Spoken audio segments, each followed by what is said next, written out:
Steve, great to have you with us today. So what's the mood like in the States today? Of course, we've been talking about the weather-related disasters recently. Has that changed the election this time around?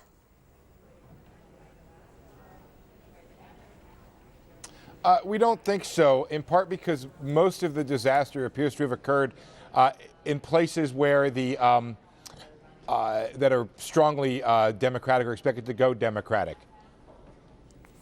So basically not much change when it comes to that. But let's talk about the economy right now and the views. If we could have some clarity from your understanding as to what Obama exactly stands for and the key focus that he'll have when he comes in, if he is re-elected as president.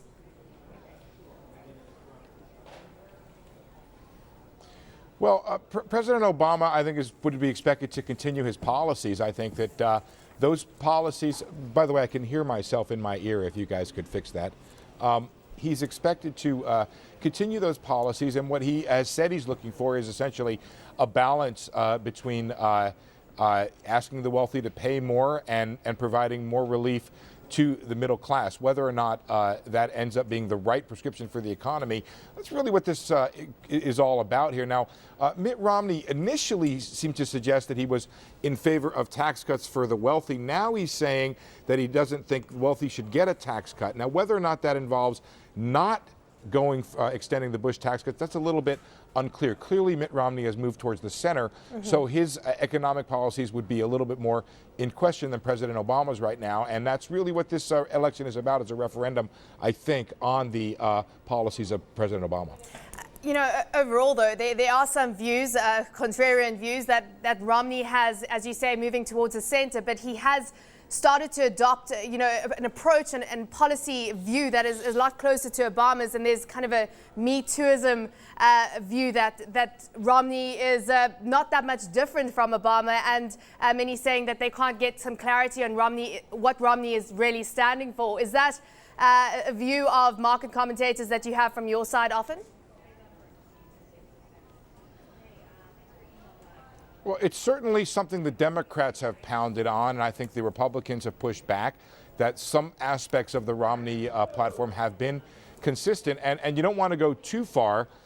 When it comes to tax cuts, Romney may have shifted, but his opposition to the Obamacare is pretty consistent. Along with, I believe, his belief in lower dividend taxes. I think he's definitely in favor of that, although it seems like he's moved to a dividend tax cut for those who don't have below a certain income threshold, in other words, not for the wealthy.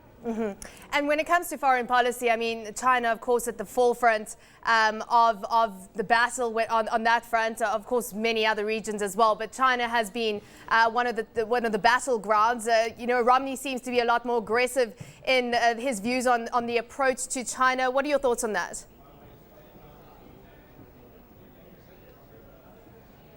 You know, I've followed these elections for a long time, and it seems as if every presidential candidate talks tough on China, but then when they get into office, the reality of the importance of the relationship with China, the close interdependence economically between China and the U.S. Seems to take hold, and policy seems to shift towards that reality. So you're right.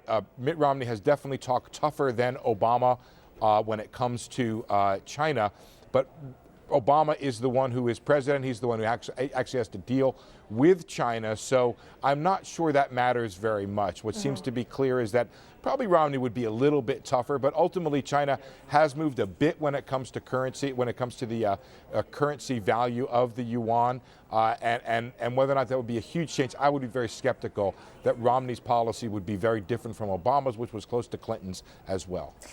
I mean, if Romney had to become president, I'm sure Russians would take offense as to kind of some of the comments that he's made. He says he's viewed Obama's perspective on Russia with rose-tinted glasses, especially around the issues around Syria. Is it significant, the comments that Romney has made about Obama's softer approach to Russia?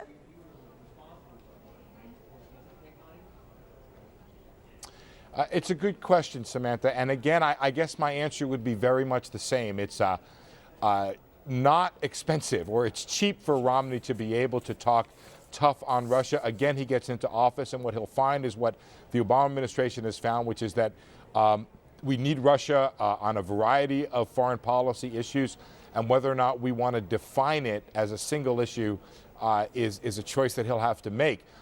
You know, what's interesting is President Bush did the same. And then when he came into office, he adopted the strategic and economic dialogue concept, which basically said we should not let a single issue with China define the relationship. There's a broad umbrella of issues in which we have to cooperate. And that was a way really of diffusing tension on any single issue. It's not been laid out that way regarding our relationship with Russia, but my guess is any administration is going to have the same view, that there's a series of places we need Russia and a series of places where we need to push back against Russia, and that one issue should not define the relationship. And of course, Steve, we talked about two of the countries in the BRICS nations. South Africa is now included in that, but when it comes to Africa, featuring very little in the presidential campaign, and that, of course, is something that Africans, especially Kenyans, take exception to, given the fact that Obama is, of course, from Kenya. But did you have any views on which president might be better for Africa? I mean, could we say at this point in time? You know, Samantha, again, that's a cogent point there in that Africa is not part of the discussion right now. My guess as to how things are going, and talking to U.S. investors and international investors who I know, I don't think that's going to be the case for very long. There are a lot of people who have looked closely at Africa. Others are putting money into Africa. It's seen as a potential growth area around the world, a place where some money can be made, a place where returns and risks seem to be favorable for investing. So you're right, it's not on the agenda now, but my expectation is that from a foreign policy standpoint, from an international geopolitical and economic standpoint, I believe it's going to be on the agenda in the coming 4 years. I don't know who would be better for it, Romney or Obama, but I think the important point is either one who wins it is going to have to be talking more about Africa in the next 4 years than certainly they have in the last 4 or maybe the last 40.